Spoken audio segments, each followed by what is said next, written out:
Hello, and welcome to the Slumber Vault. I am so glad you have found your way here tonight. This is a safe place, a place where the demands of the day cannot follow you. Before we open the file on tonight's story, let's take a moment to simply arrive. Find a comfortable position. Adjust your pillows. Pull the blankets up to your chin, feeling their reassuring weight. Imagine for a moment that you are standing behind a thick pane of glass. On the other side, the worries of the day are falling like rain. You can see them, droplets of stress, little splashes of busy thoughts, but they cannot touch you. You are warm. You are dry. You are safe behind the glass.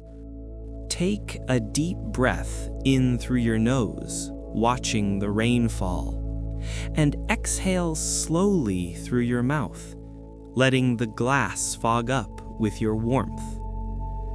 Again, breathe in, deep and steady, and breathe out, letting your shoulders drop, letting your jaw unhinge, letting your eyes grow heavy. Tonight, we are traveling to a city of shadows and rain, to a time of slow jazz and quiet mysteries. You are not just a listener tonight. You are the detective of dreams, and the only case you have to solve is how to drift away. The year is somewhere in the soft, sepia-toned past. It is a midnight that has lasted for hours. You are sitting in your office, high above the sleeping city. But this is not a cold or lonely place. It is a sanctuary of solitude. Your office is a small, intimate room, smelling faintly of old paper, fountain pen ink, and the comforting, earthy scent of unlit pipe tobacco. The walls are lined with bookshelves, filled not with law books, but with encyclopedias of dreams and atlases of imaginary places. The only light comes from the amber glow of a desk lamp with a green glass shade. It casts a warm golden pool of light onto the mahogany desk in front of you. Dust motes dance slowly in this cone of light, swirling like tiny golden stars in a miniature galaxy. But the most important presence in the room is the rain. Listen to it. It is a relentless, rhythmic drumming against the large, frosted glass window behind you.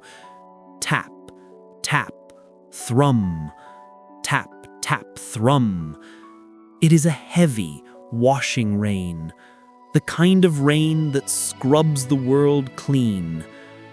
You turn your leather chair, it squeaks softly, a familiar, comforting sound of worn leather, and you look at the window. You cannot see the city clearly.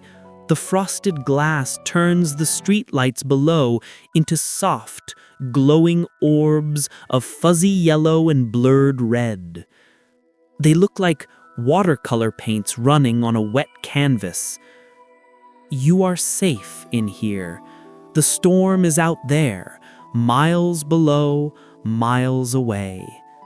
You are the detective of lost dreams. You wear a trench coat, even indoors. It hangs on the coat rack now, but soon you will put it on. It is made of heavy, charcoal wool. When you wear it, it feels like a hug. It feels like armor against the noise of the world. You check your watch. It is a beautiful silver pocket watch. The ticking is slow. Tick, tock, tick, tock. It doesn't measure time in minutes or hours. It measures time in breaths. Everything here is slow. The air is thick and cozy. You run your hand along the surface of your desk. The wood is cool and smooth, polished by years of thinking, years of sitting in quiet contemplation. Under your fingertips you feel the grain of the wood, like a frozen river of time. Suddenly, there is a sound, not startling, but clear, a knock at your office door. It is a gentle knock, hesitant, weary. "Come in," you say, your voice a low rumble that matches the thunder in the distance. The door opens with a soft click. Framed in the doorway is your client. We will call them the traveler. The traveler looks like they have walked a long way. Their coat is damp with the rain of the waking world. They hold a hat in their hands, twisting the brim with nervous energy. Their eyes are tired, so very tired. They have the look of someone who has been carrying a heavy suitcase full of worries for too long. I need your help," the traveler whispers. You gesture to the plush armchair opposite your desk. "Please, sit." The traveler sinks into the chair. It sighs under their weight, welcoming them. "I've lost something," the traveler says, looking at the rain beating against the window. "I've been looking for it everywhere, in the noise of the day, in the scrolling screens, in the busy streets, but I can't find it." You lean forward, clasping your hands together. You already know the answer, but you let them speak. "What have you lost?" you ask gently. "Quiet," the traveler says. "I've lost the quiet, and I think someone stole my ability to rest." You nod slowly. It is the most common case in the city. A stalker named Anxiety, a thief named Busyness. They are notorious in these parts. I feel like I'm being followed," the traveler continues, their voice dropping to a hush. "Followed by a list of things I didn't do today. Followed by the things I have to do tomorrow." You stand up slowly. The floorboards creak beneath your feet, a homey, settling sound.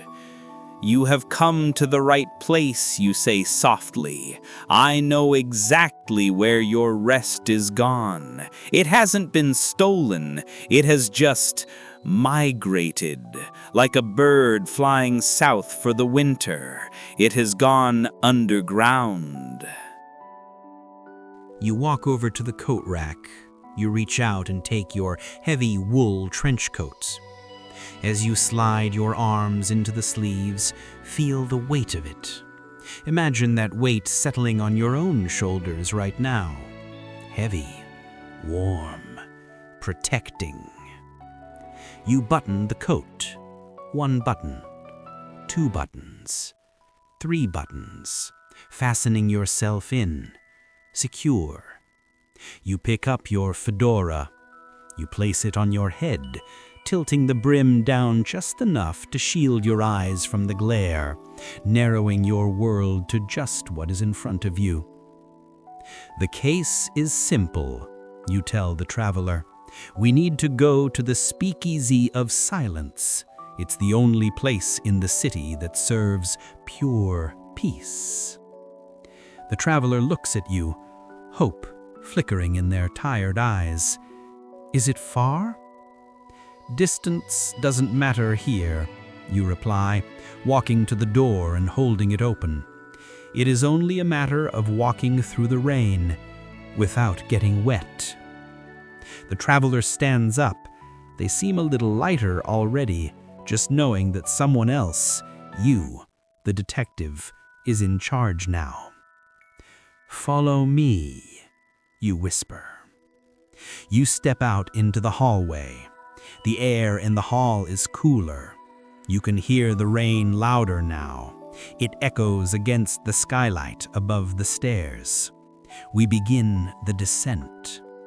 The staircase is a spiral of wrought iron and dark wood. Your hand grips the polished wooden railing. It feels solid. We take the first step down. Step. The second step. Step. With each step down, we leave the office behind. We leave the logic behind. We are descending into the feeling of the night. Third step. Step. Can you hear the sound of your own footsteps? A slow, measured clack, clack, clack, echoing softly in the stairwell.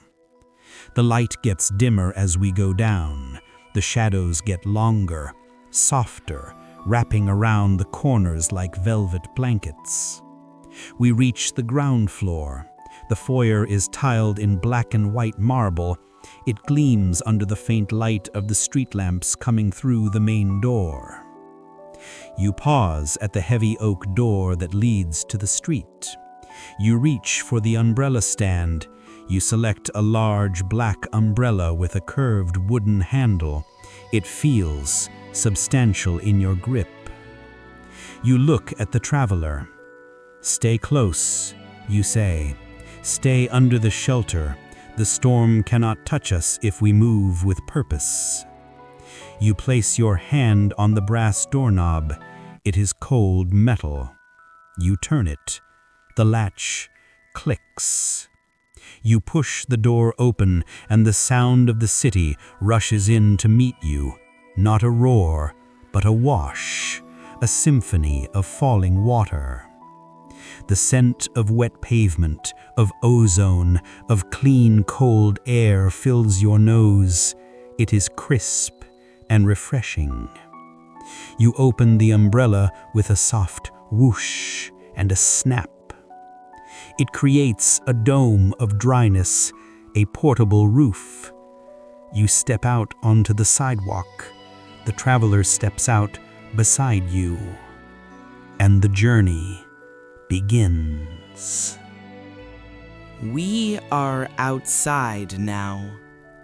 Stand still for a moment, just a moment. Listen to the change in the world. Inside, the rain was a distant idea. Out here, it is a living thing. But you are separated from it. You are protected. Above your head, the black silk of the umbrella is taut and strong. The rain strikes it with a mesmerizing, chaotic rhythm. Pat, pat, thrum, tap, tap, splash. It is the sound of 1,000 tiny fingers drumming on a tight drum skin. It is a cozy sound, the sound of being sheltered. "This way," you whisper to the traveler, and we begin to walk. The task before us is simple. We must navigate the sleeping city. We must find the path of least resistance. We must walk through the storm without letting a single drop of water touch us. This is a slow, methodical dance. Left foot.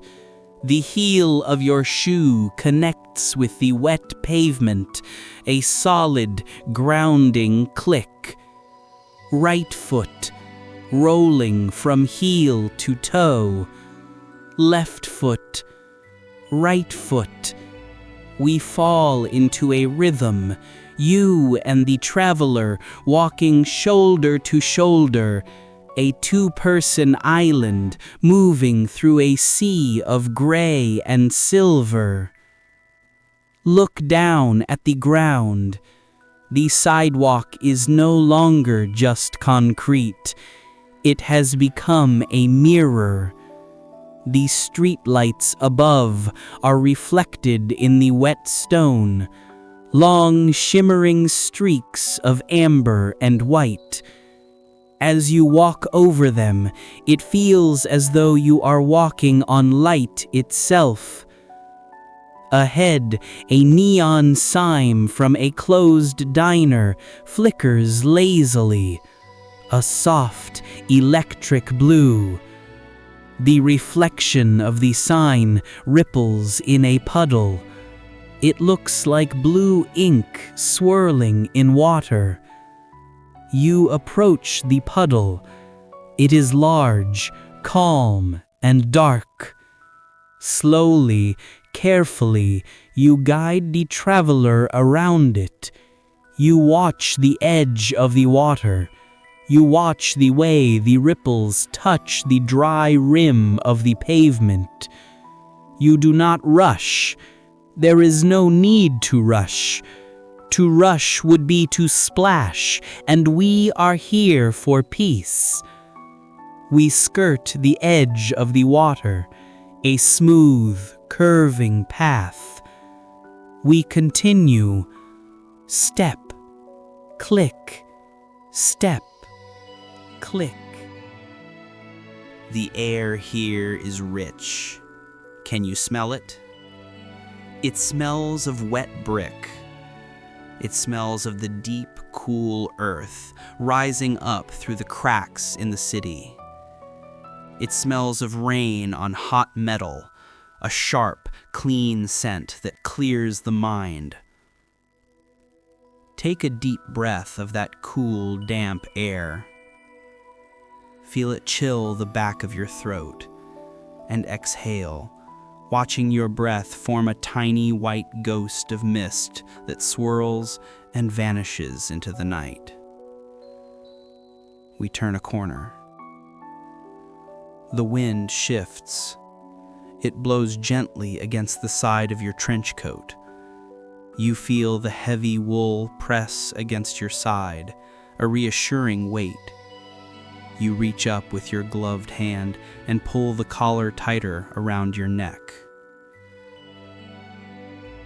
The texture of the wool is rough and scratchy against your fingertips, but soft and warm against your neck. It is a contrast that makes you feel even cozier. This street is older. The pavement gives way to cobblestones. The sound of our walking changes. Instead of a flat click, there is a deeper, hollower sound. Clock, clock, clock. The stones are round and slick, shining like the backs of black turtles rising from a pond. You have to walk slower here, more deliberately. You watch your feet. You watch the traveler's feet. You are choosing each stone. This one is flat. Step here. This one is tilted. Step over it. This one is waiting. Step here. It becomes a game, a puzzle, a meditation. There is nothing else in the world except the next stone, the next step, the next breath. The buildings on either side of this narrow street rise up high, disappearing into the mist above. They are made of dark red brick. If you look closely, you can see the water running down the brickwork. It finds the grooves in the mortar. It creates tiny temporary rivers that zigzag down the wall.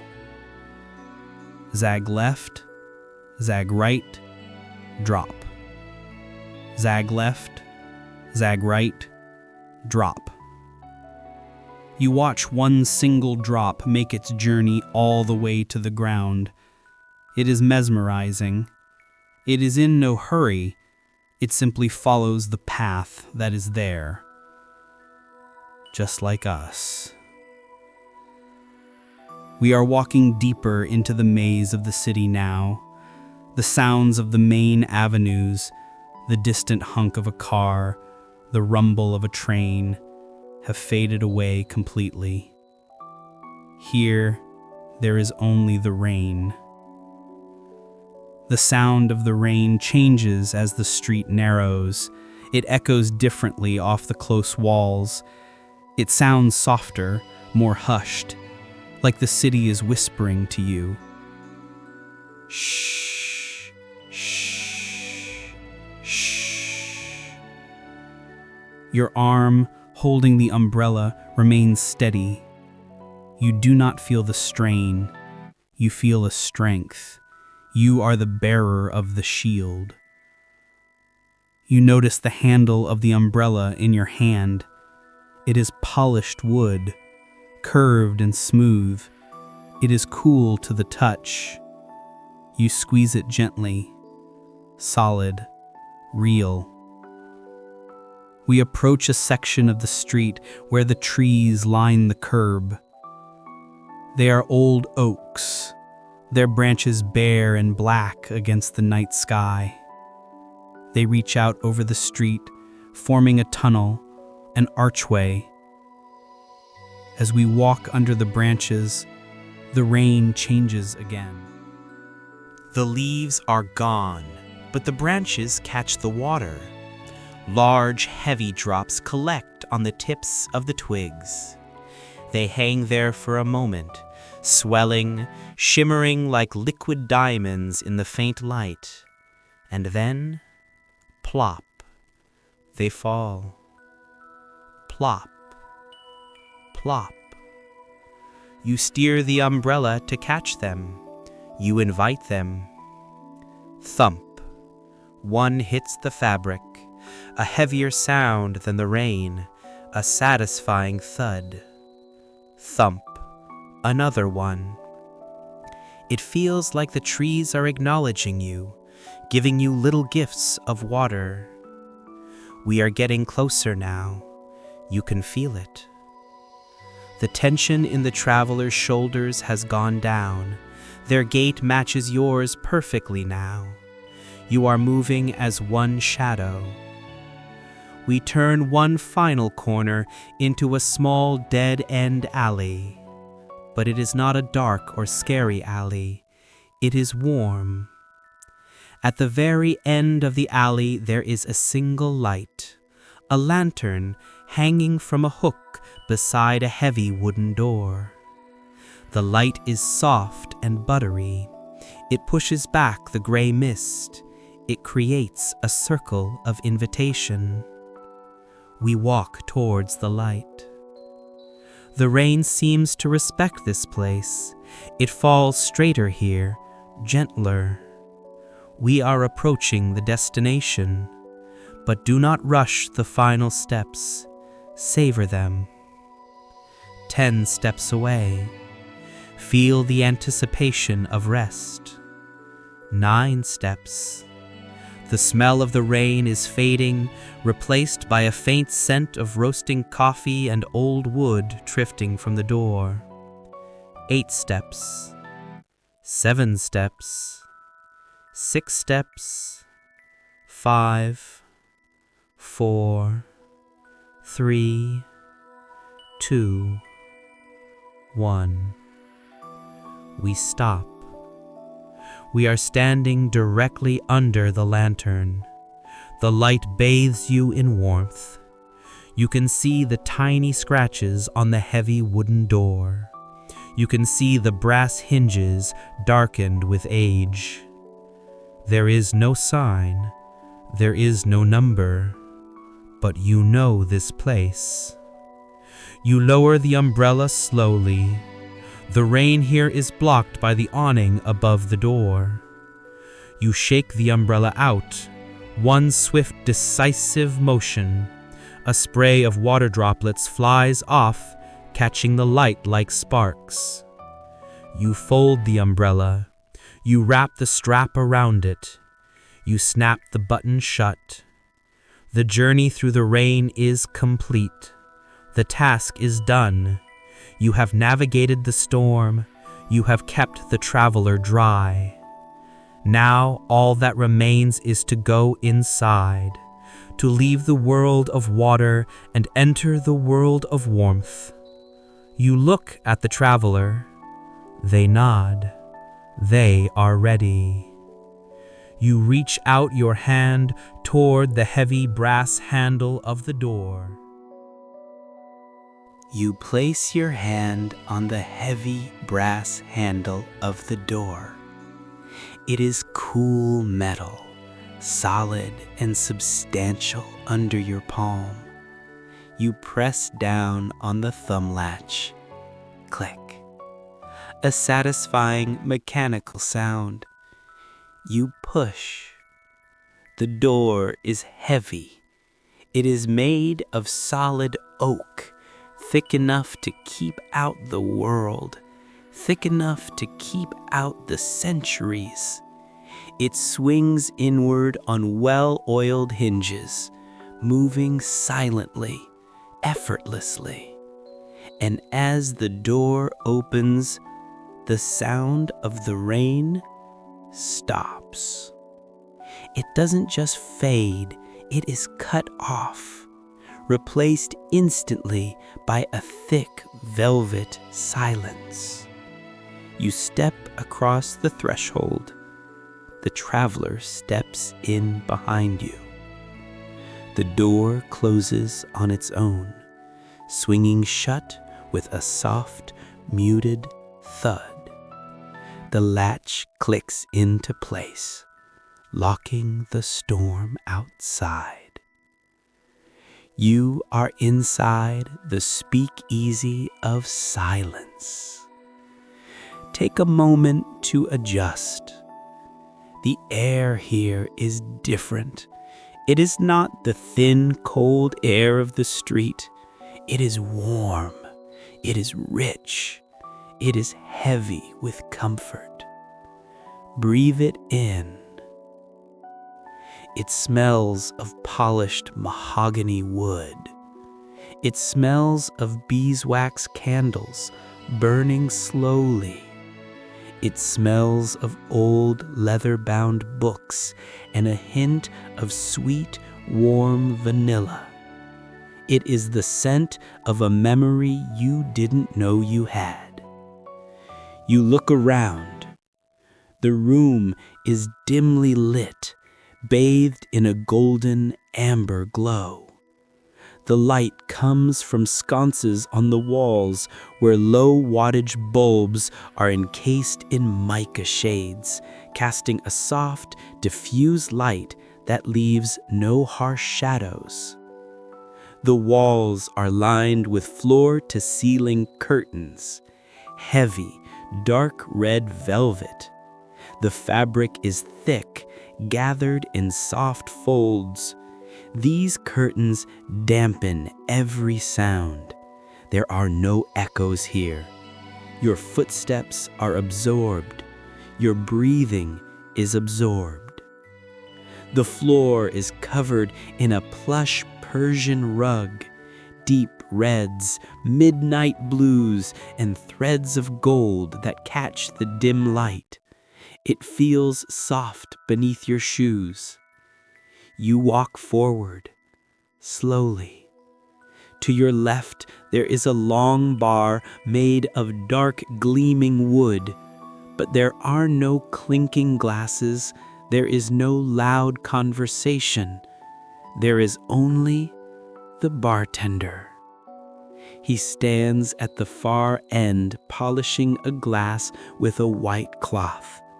He is an older man with kind eyes and a slow, gentle nod. He wears a crisp white shirt and a black vest. He sees you. He knows you. He knows what you need. In the corner of the room, Almost hidden in the shadows, a musician sits on a stool. He holds a saxophone. It gleams like liquid gold in the low light. He begins to play. But this is not a song you have heard before, and it is not loud. It is barely a whisper. He plays a lullaby tempo, slow, so slow. Low note, drifting like smoke. Lower note, curling in the air. The music feels like it is massaging the back of your neck. It is a sound that tells your heartbeat to slow down, to match the rhythm of the room. You guide the traveler to the seating area. There are 2 armchairs waiting for you near a small, crackling fireplace. These are not ordinary chairs. These are the kind of chairs that have been shaped by decades of rest. They are large, wingback chairs, upholstered in distressed, buttery leather the color of cognac. You walk to the chair on the left. The traveler takes the chair on the right. You begin to unbutton your trench coat. Top button. Your fingers move slowly. There is no rush. Middle button. Bottom button. You shrug the heavy coat off your shoulders. You feel lighter instantly. You hang the coat on a brass hook nearby. It settles there, a dirk silhouette, its job done for the night. You place your fedora on top of it.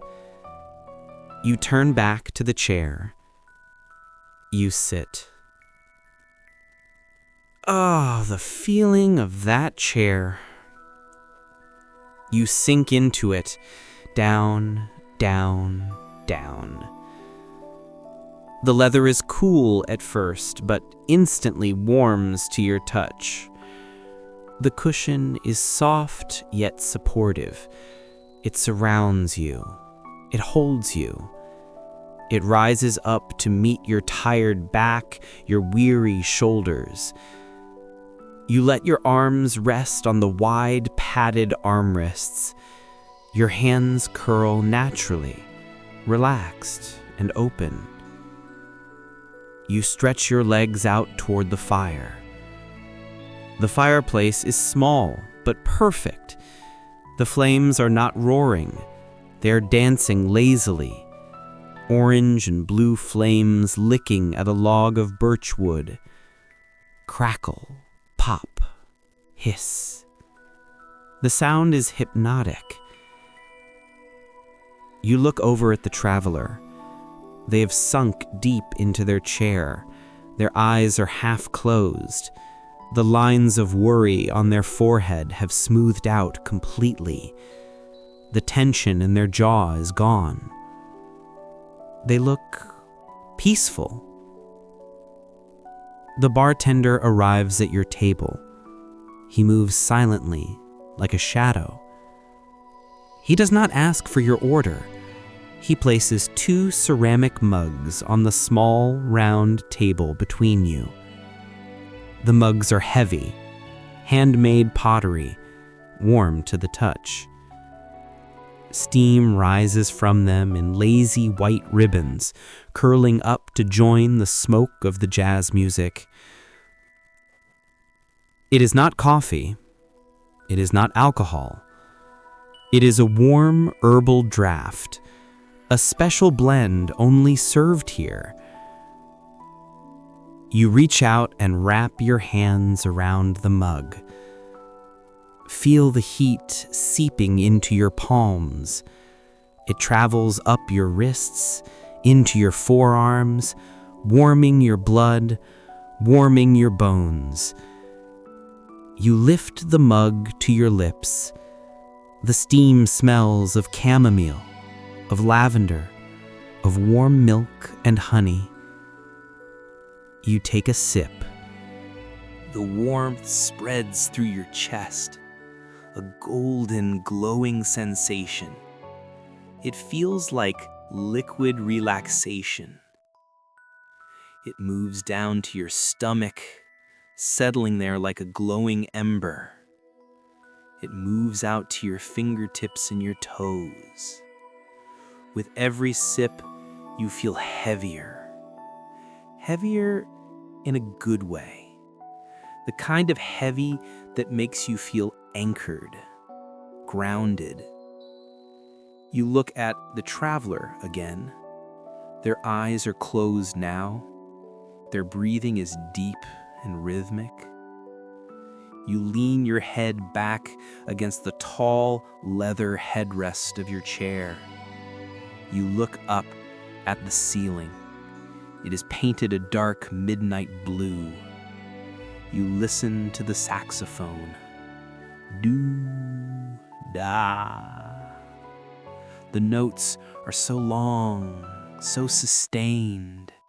They hang in the air like velvet ribbons. You think about the case you accepted, the missing rest. You look around the room. You look at the fire. You look at the steam rising from your cup. You have found it. It wasn't lost. It was just waiting. It was waiting for you to stop running. It was waiting for you to step out of the rain. It was waiting for you to sink into this chair. The anxiety, the stalker, is still out there, wandering the wet streets confused, looking for you. But it cannot find you here. You have given it the slip. The door is locked. The curtains are drawn. The music is playing. You are safe. You take another sip of the warm drink. Your eyelids feel incredibly heavy now. They feel like they are made of lead. Blinking requires effort. And why make the effort? It is so much nicer to just let them close. You let your eyes close. Even with your eyes closed, you can feel the warmth of the fire on your shins. You can smell the beeswax and the old paper. You can hear the soft, rhythmic breathing of the traveler. You let out a long, slow sigh. Ah. The tension leaves your shoulders. They drop another inch. The tension leaves your legs. Your feet roll outward, completely relaxed. The tension leaves your hands. Your fingers uncurl. You are the detective, and your job is done. There are no more clues to find. There are no more streets to walk. There are no more questions to answer. The case is closed. You drift in this space between waking and sleeping. The saxophone music seems to be getting further away. Or perhaps you are the one floating away. Floating on the river of the music. Floating on the warmth of the drink. Floating on the softness of the leather chair.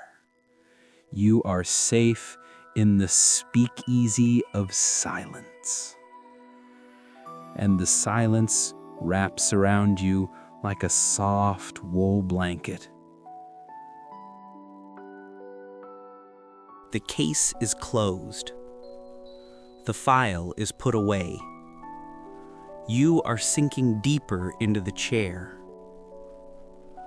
The speakeasy of silence is fading now. The walls of red velvet are becoming soft clouds of darkness.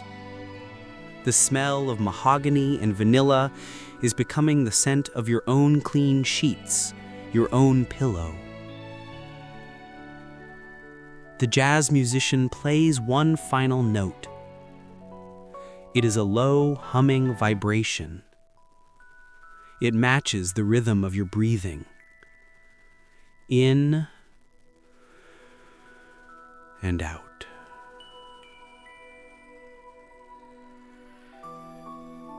The note fades into silence. The only sound left is the rain. But it is far away now. It is just a hush. A white noise that wraps around the building, wrapping around this room, wrapping around you. Imagine that heavy wool trench coat one last time. Imagine it being laid gently over you as a blanket. Feel its weight.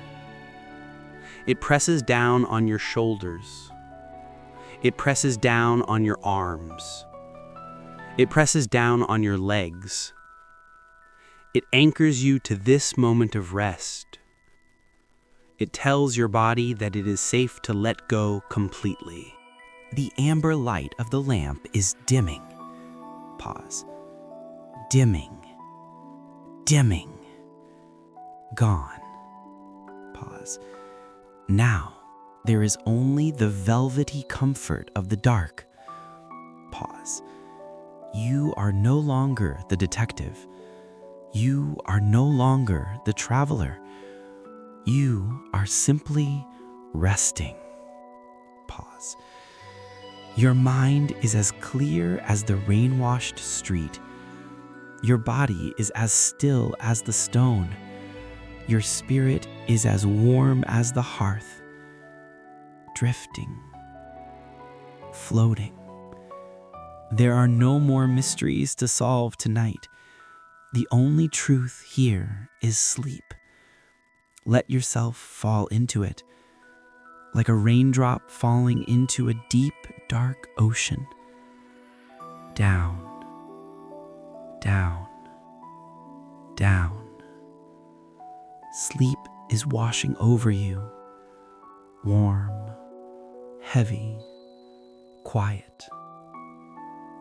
The city sleeps, the rain sleeps, and now you sleep. Good night, detective. Good night.